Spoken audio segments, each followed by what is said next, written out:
Vamos lá. Eu tenho que saber o nome das estruturas? Como assim o nome das estruturas? Ai, simple past, simple present, present perfect. Tem que saber? Tem que saber o nome das estruturas?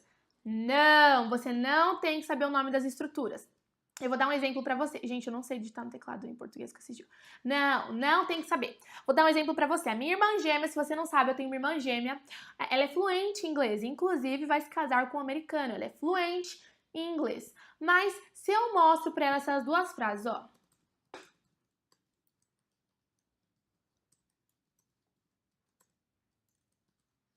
Se eu mostro pra ela essas duas frases, ó. I have been there, e I was there yesterday. I was there yesterday. Se eu mostro essas duas frases para ela sabe me explicar a diferença delas, ela sabe me explicar o que está significando essa daqui, ela sabe me explicar o que está significando essa daqui, mas ela não sabe o nome gramatical disso aqui não, tá? Não sabe não. Talvez desse aqui de baixo ela saiba, mas enfim, não tem que saber.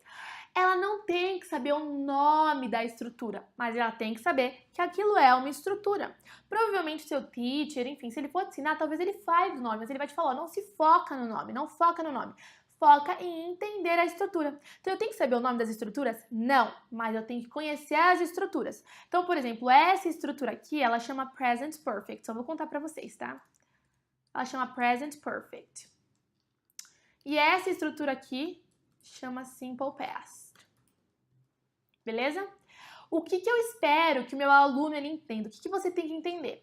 Que quando eu uso essa estrutura, ou seja, have, tá vendo, ó? Have, mais um verbo na terceira coluna, do inglês, conjugação terceira coluna, have mais terceira coluna, have been there. Isso significa que eu estou falando de uma ação que aconteceu no passado em um tempo indeterminado, não importa quando foi no passado. E se eu uso essa estrutura aqui, que é o passado simples, was, was é o passado do verbo be conjugado para o I, tá bom? Então, I was there, I was there. Então, he, she, it e o I, a conjugação do verbo be, que é o ser, estar no passado, é o was, tudo bem? Então, ela só tem que saber que isso aqui tá falando de um passado determinado, ó, yesterday. Então, quando eu vou falar de uma coisa que aconteceu no passado e não vou contar quando aconteceu, só sei que foi no passado, eu posso usar essa estrutura aqui, o have mais a terceira coluna, I have been there, eu já estive lá. Quando eu vou falar de uma coisa que aconteceu no passado, mas eu vou te contar, vou dar uma especificaçãozinha da linha do tempo, quando, em que momento do passado isso aconteceu, I was there yesterday. Ontem, eu estava lá ontem, aí eu uso a estrutura só do passado simples, só jogo o verbo para o passado, no caso aqui o verbo be. Então percebe? Você não tem que saber o nome da estrutura, mas você tem que olhar e reconhecer e saber quando usar cada uma.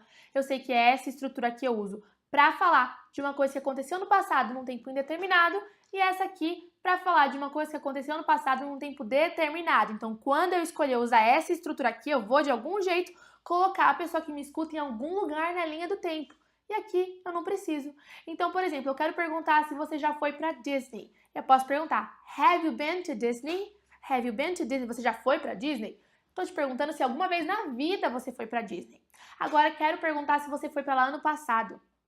Did you go to Disney last year? Did you go to Disney last year? Você foi para Disney no ano passado? Eu usei, então, a estrutura de passado. Por quê? Porque eu coloquei para você que é no ano passado. Eu especifiquei o tempo. Então, ó.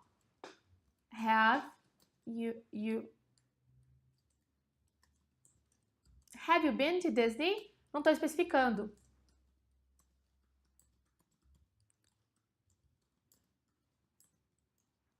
Did you go to Disney last year? Tá vendo? Have you been to Disney? Você já foi na vida? Uma vez no passado, não importa quanto. Did you go to Disney last year? Você já foi para Disney no ano passado? Você foi para Disney no ano passado?